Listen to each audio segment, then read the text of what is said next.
Okay. Hello, folks. Welcome to Lester's Custom Truck Shop. Joe R. in Arkansas. This is your RCI 39 VHP I'm about to get started on here. I took the camera off of the spot that I normally have it when I'm working on radios because I noticed in the videos that the reflection from the lights blocked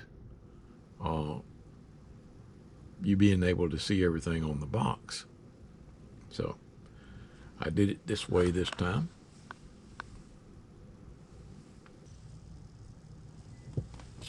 Okay. So I've got my cold snack, as Derek on Vice Grip calls them.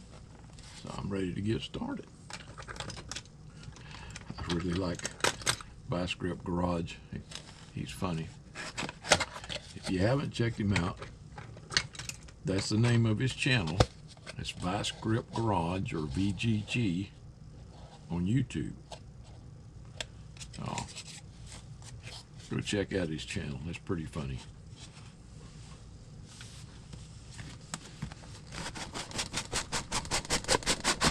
And at this time in our lives, we need something funny. He's quite the comedian. But he's also a damn good mechanic.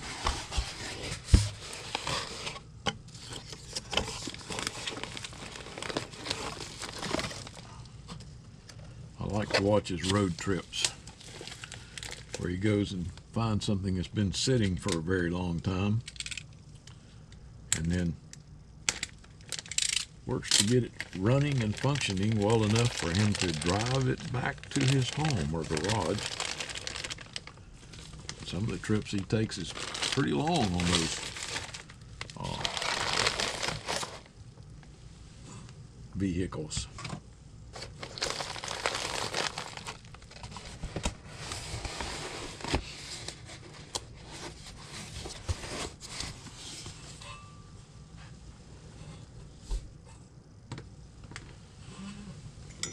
All right. I need to put some protective tape on this. I got a little spot on the chrome, and that's in the chrome. I can't wipe that off. See that right there? But you know, I've noticed a lot of these come with blemishes. Ain't nothing you can do about them. Look at that one right. Look at that right there. I don't know. Can you see that? There you go. You can see it when I do that, can't you? Like a woodpecker was pecking on the edge of it. Looks like the chrome didn't. Yeah, it's kind of like fish eye on paint, you know. There's some more on the top of it right there. Yeah, you can see it there now. Come on, Ranger, get your act together. I'm still going to put the protective tape on it. I don't want it to have any more problems. At least that's on the bottom. And if you contact Ranger, try sending them a picture, they may just send you a brand new face. When these first came out, if I put my bench tape on here and then peeled it off, the chrome came with it. Now these last several months, I haven't had that problem again. Seems like they cured the problem, but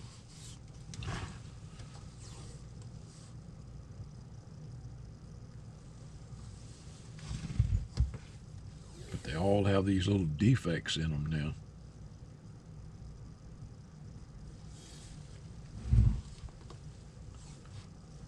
That's why I'm going ahead and modifying this one. Is, you know, they all have blemishes, little blemishes like that, but the performance of the radio more than makes up for it.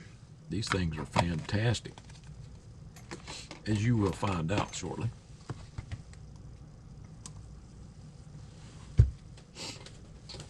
Okay, I'm going to pause it while I take the screws out of it because some of you have complained about the noise from the driver. So I'll be right back.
FQP13N10, driving an FQP13N10, driving an RT1 and an RT1.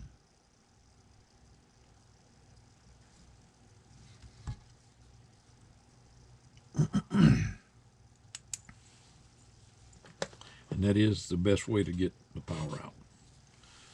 Because the RT1s, they produce a lot of power, but they don't have a whole lot of gain as far as low signal levels. You won't get near as much power out of these if you use RT1s in all 4 spots. What they've done here is what I do. All right, they may have got the idea from me.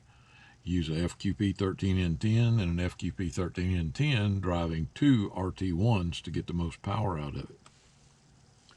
Or, if you want to do better than that, get my Z05, Z06 combination.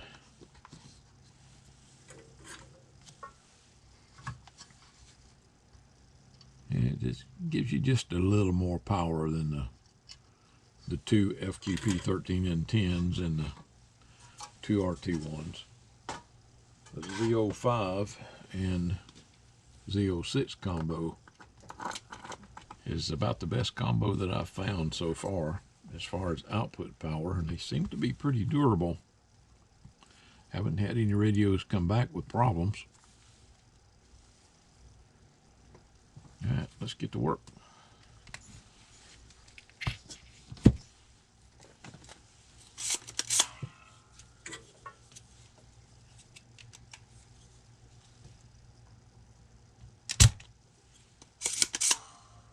Don't want that up too much.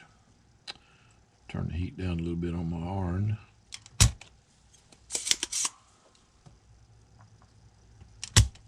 And that's the thing about working with these Galaxy radios, guys, in the thin copper. Keep the heat turned down on your soldering iron and you'll be okay.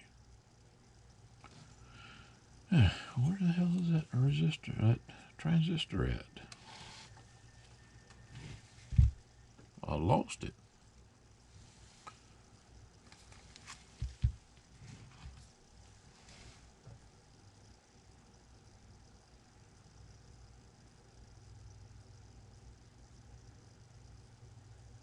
Yeah, should be right there.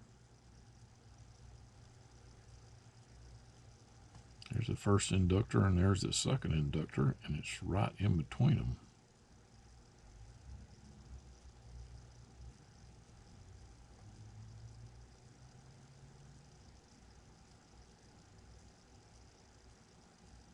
I think that's it right there. All of these are slightly different. So if I work on the same model for a few days, I know where everything is at. But if I work on a different model and then come back to one of these, I have to think about it again. Okay. See if it'll come out now.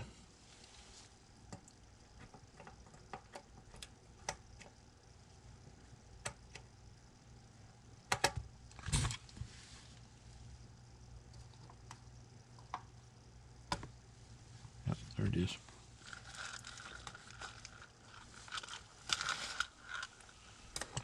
Okay. Now, do I have $29.95 or $29.99 handy? I do not. Let me get one.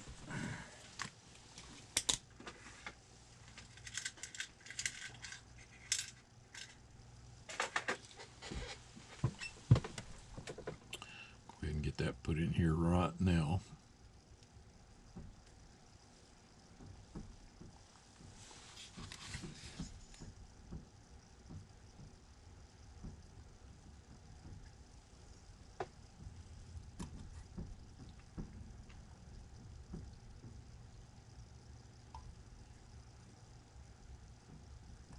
Okay. Keep sliding on top of that edge. I think these 2 pins here are too close together.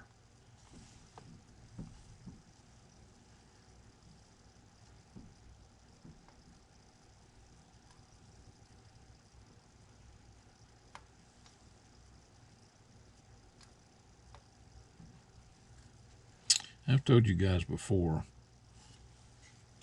and I am very serious about this.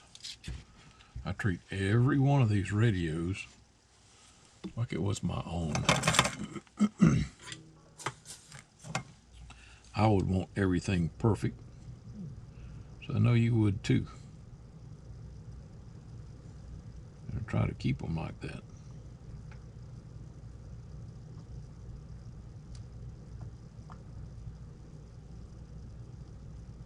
Come on.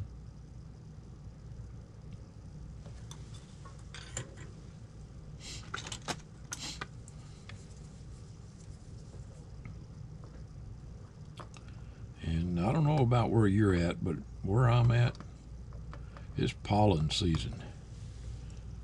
My vehicles are yellow from all of the pollen.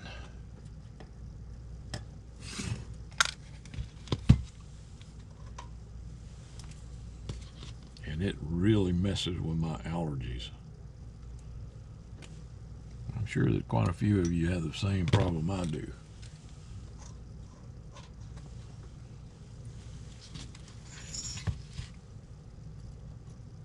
It ain't as bad as the ragweed allergy, but it's still pretty bad. I sneeze a lot.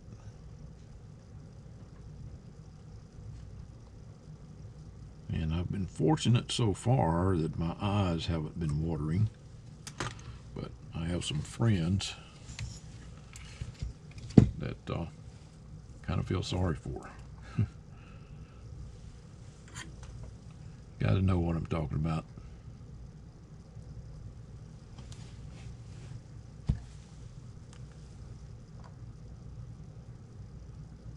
Am I getting all of this in the... Yeah. Yes, I am. And one viewer tell me that I needed to increase the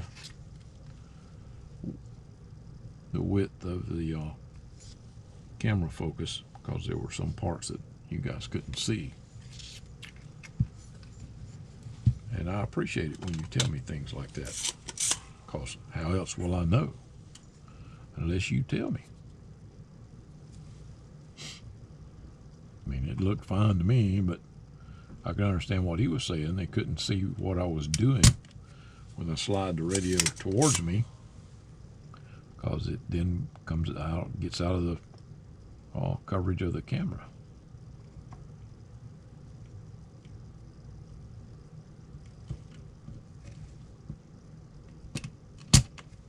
And I'm sorry there hasn't been more videos, but I'm trying to get radios out. I am way behind on radios. Thank you very much for being so patient with me. I don't have any help now. Doing everything myself, including the ordering, inventory, tracking orders, shipping orders. You know, plus I have my regular job I have to do as well.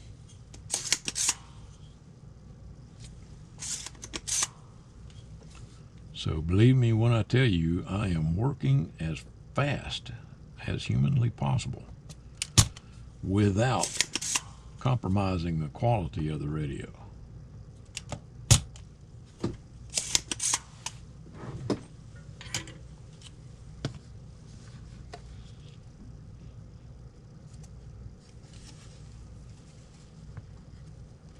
And that little guy there needs to move to a different spot.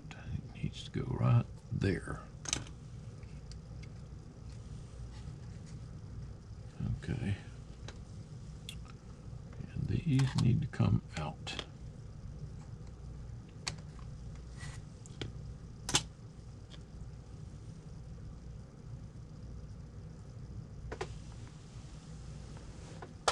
I literally have thousands of those 1K ohm capacitors.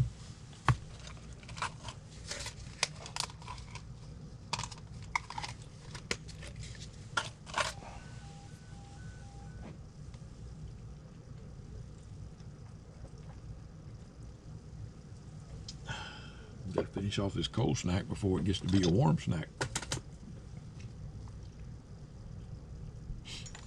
Okay, we're going to go back to 3300s.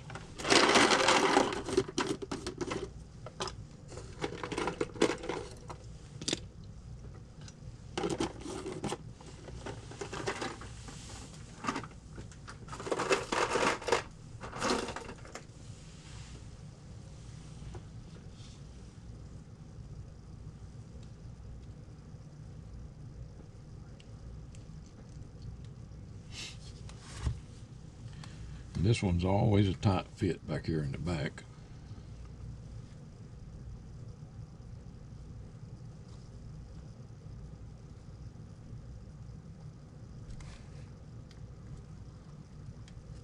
This is where you need it most, where the DC input comes in.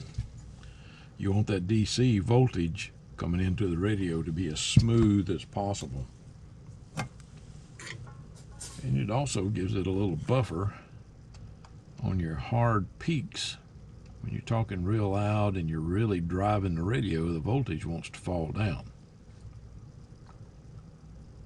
This increased capacitance on the DC input voltage helps fill in those lows,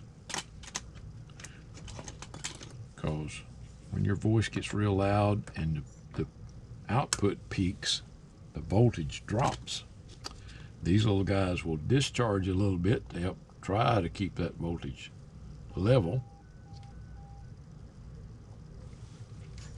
Because as it drops below what the cap is charged up to, the cap discharges. And that helps hold the voltage up.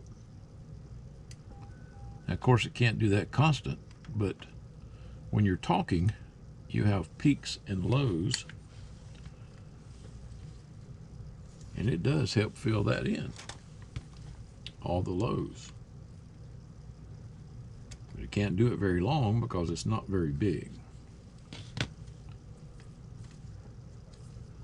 Let's see, move that out that way a little bit, and that out that way a little bit. Make it fit in here better. Just like that.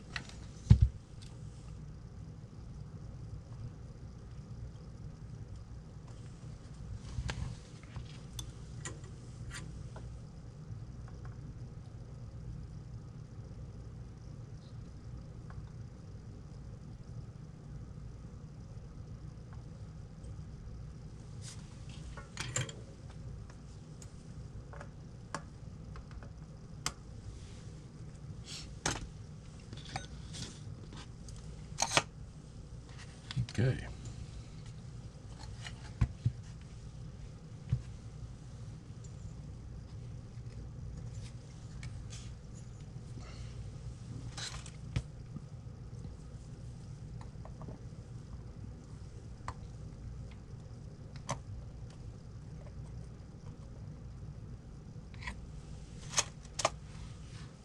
Do I have a CP1 out here?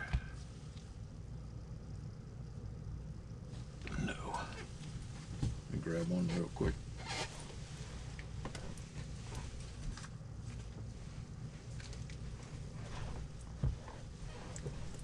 Thank goodness Top Gun still makes the CP1. Oh, and that reminds me, my LCSP1 boards came in yesterday. I haven't put one in or put one together yet because I'm still waiting on parts that are ordered from Mouser. Waiting on those to get here. That seemed to be a special part, so they didn't have a bunch of them in stock, so they had to order some. And they came into Mouser yesterday or the day before yesterday? Day before yesterday. No. Last week, I'm sorry. I got the parts yesterday.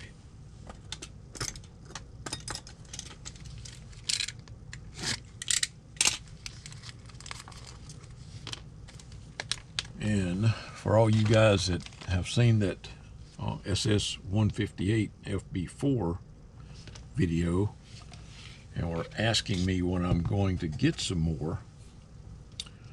Just put a request in with Ranger for 3 more cases to start with. They're going to air fly them in here, airlift them in here, cargo.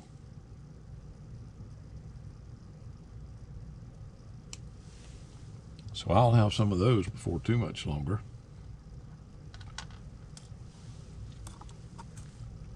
Tell you, those big radios are really hard to get. I can't not get any more of the 2995s. When I talked to him about adding those to the cargo manifests, he said it costs too much to ship them by air because of the weight, which I believe that. But I will be having some more SS-158 FB4s before too much longer. Now, I'm not going to do back orders on those until I actually have them in hand.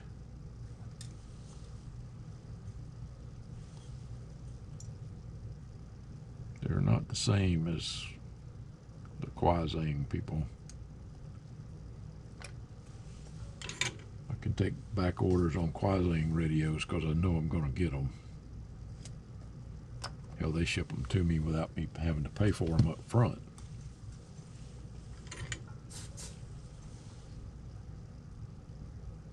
I just pay for them when I get them, which is pretty cool. Put a little dab of heat shrink on there, but radios, man, they're hard to get right now because of this damn virus. I know all of you are like me and be glad when things go back to normal, if there ever will be a normal again.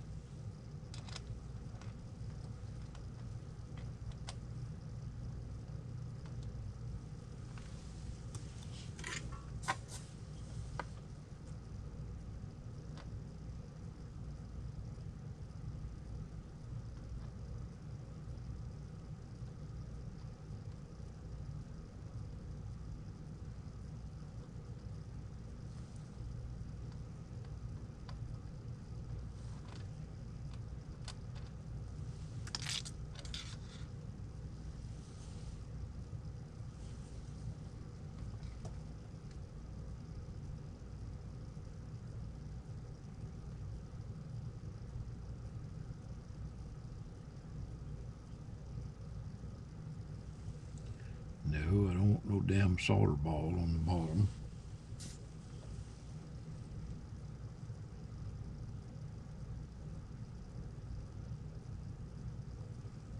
Yeah, I want it just like that.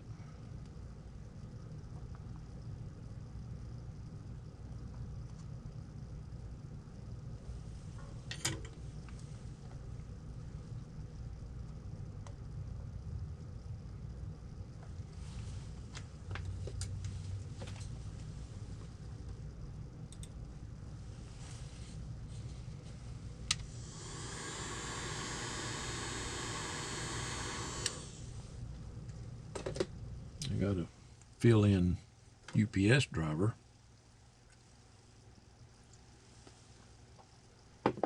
Really nice guy, but my regular driver usually hits us about 2 p.m. So I know when to expect him, and I usually have the shipments ready about 2 p.m. But the fill-in driver got here about 11:30, so nothing was ready to go out. So I'll be expecting him tomorrow about that time.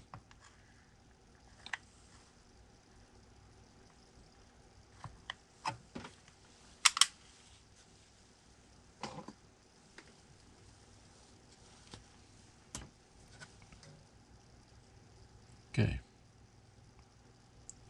That all looked pretty good. Now then, for this thing, Take that out. Putting the high cut filter in it. I don't know if, well, if you buy a stock one and try to use it, it's got that frying bacon sound coming out of the receiver, which I can hardly stand. I can't stand to listen to it at a long time, for a long time, I mean.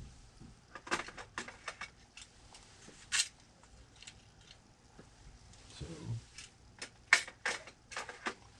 putting a high cut filter in there.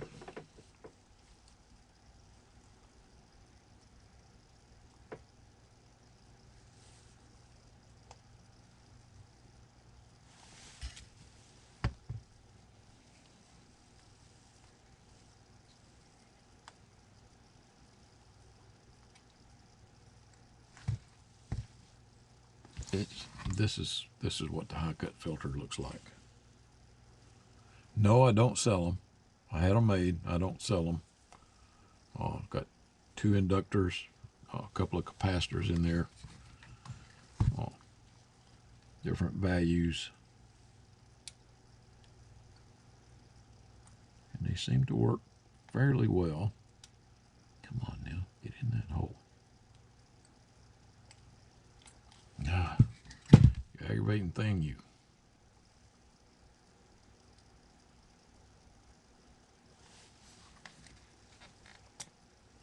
Try it from this angle.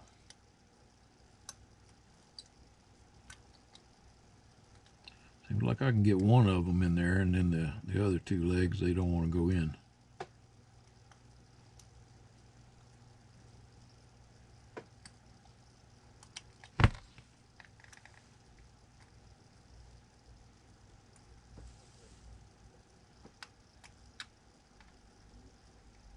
Get in that damn hole. God, this thing's aggravating. So I get one in, and then the other 2 don't want to go in.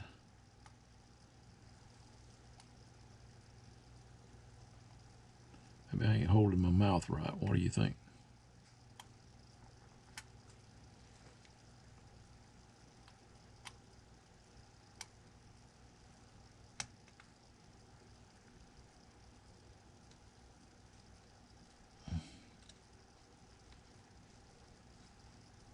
Really? Oh, damn well I cleaned that hole out. I want you to go through there.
Okay. How do we do there, Maud?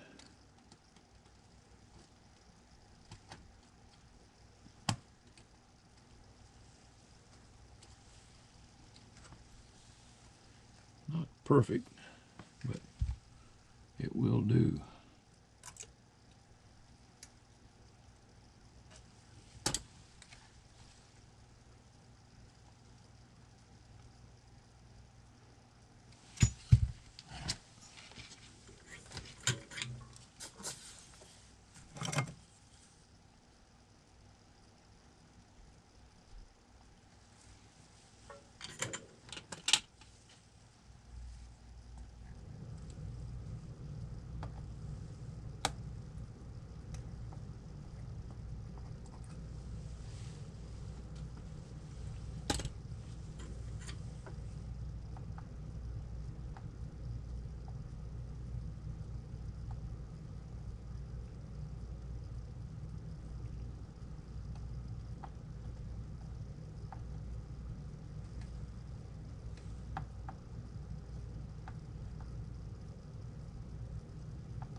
filter in. Got the upgraded first RF transistor. I've upgraded the DC input buffer filter. Upgraded the voltage regulator buffer filter. I've installed my high cut filter.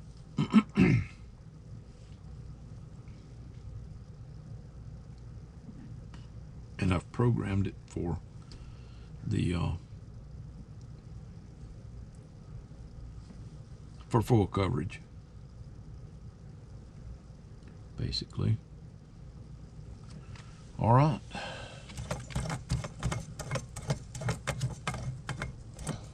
Winding up the solder. That's what you hear me doing. I know it's really loud on the camera, so sorry about that. Time for me to start my tune-up. So let me get that done, and I'll be back.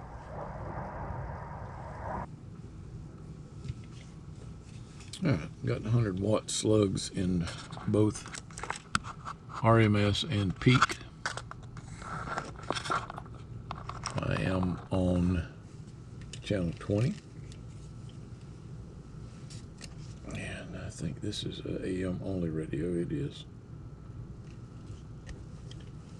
All right, so we'll be reading on the bottom scale on both meters.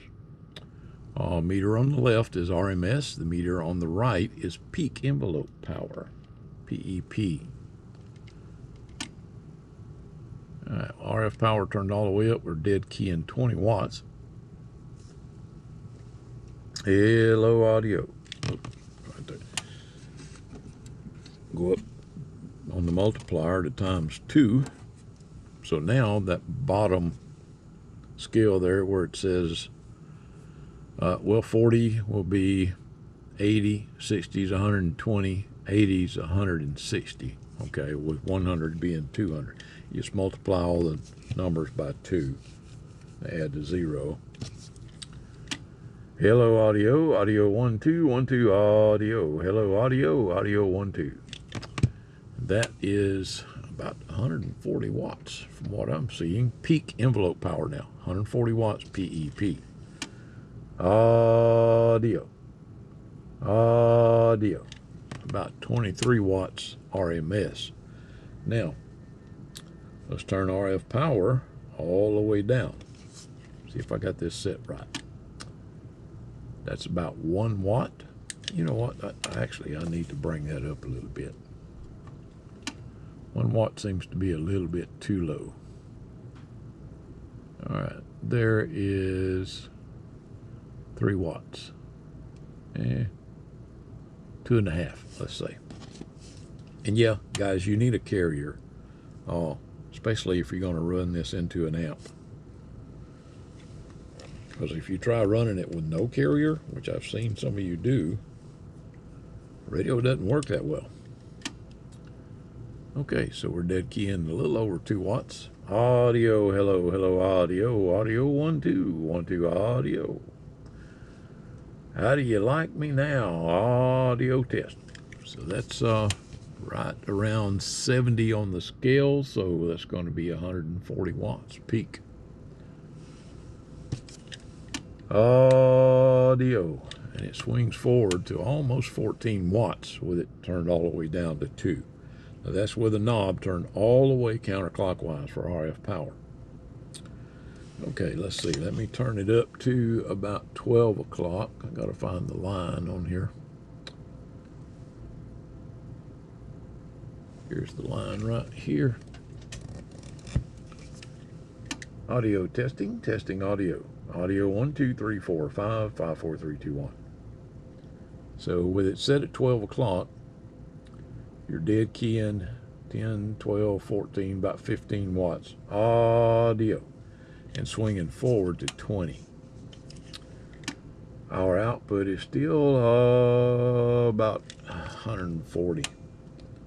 So that's amazing. Okay. Let's see here. Turned it off.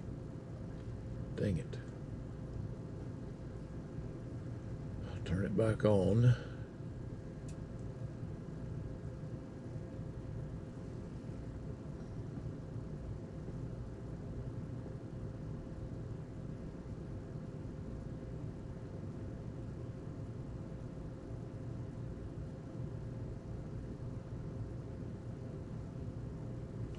Input attenuation. I'm going to turn it down to 5 dB. Okay. That's going to put us right about in the middle of the spectrum. Oh, you have no idea what I'm talking about. I'm adjusting the Regal, the spectrum analyzer, so that we get a good picture. And we're going from 1 megahertz to 500 megahertz. Okay. Audio, hello, hello, audio. Audio 1, 2, 3, 4, 5, 5, 4, 3, 2, 1. Audio testing, testing audio. Can you see that? Or is that reflection? Audio, audio, hello, hello, audio. So at negative, what is that? That's probably about negative 60 dB down, whereas our noise level is. Audio, audio, audio, audio, all the way up to 500 megahertz. There is no spurs. Okay, you saw what the output wattage was. Audio. So here's what our modulation looks like with the CP1. Audio, hello, hello, audio. Audio 1, 2, 3, 4, 5, 5, 4, 3, 2, 1. It looks really good. Okay, so let me put it all back together, put the covers on it. And then I'll show you the receiver, and we'll be done. Okay, so hang on, I'll be right back. Okay, I told you to contact Ranger. They might send you a new faceplate.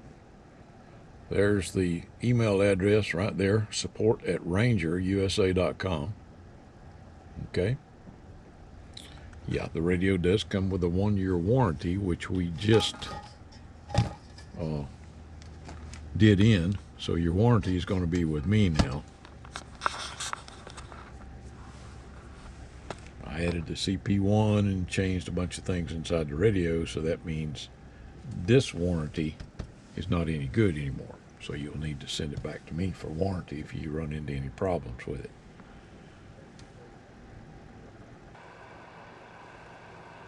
All right, Joe, here it is. We're going to do a receiver check here. I don't have the whole radio in the picture yet. There we go. And I check these things at 13.8. Okay, you can run the voltage up to like 14.8, 14.9 if you want to. Even 15, it'll be fine. Get just a little more power out of it. I don't recommend it because it's hard on the parts, but you can do that.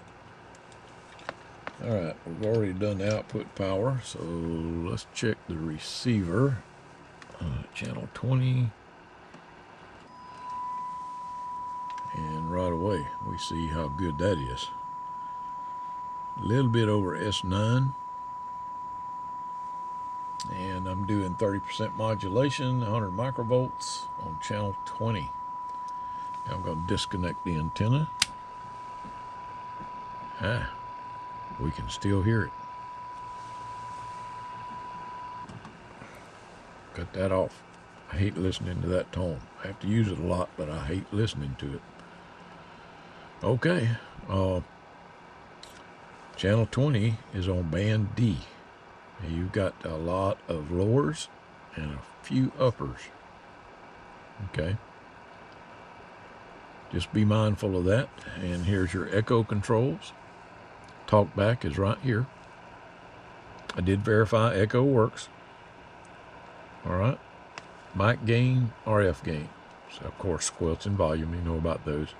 SRF and noise blanker A&L. All right, receiver's pretty quiet except for these damn LED lights. You can still hear a little of the buzz. When I turn that off, you can hear it. It's good for checking out noise blankers, I'll say that. And they are bright. It is helpful to me. But there it is.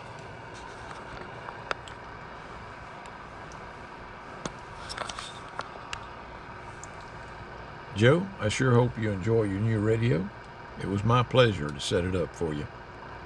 7-3, everybody. Stay safe.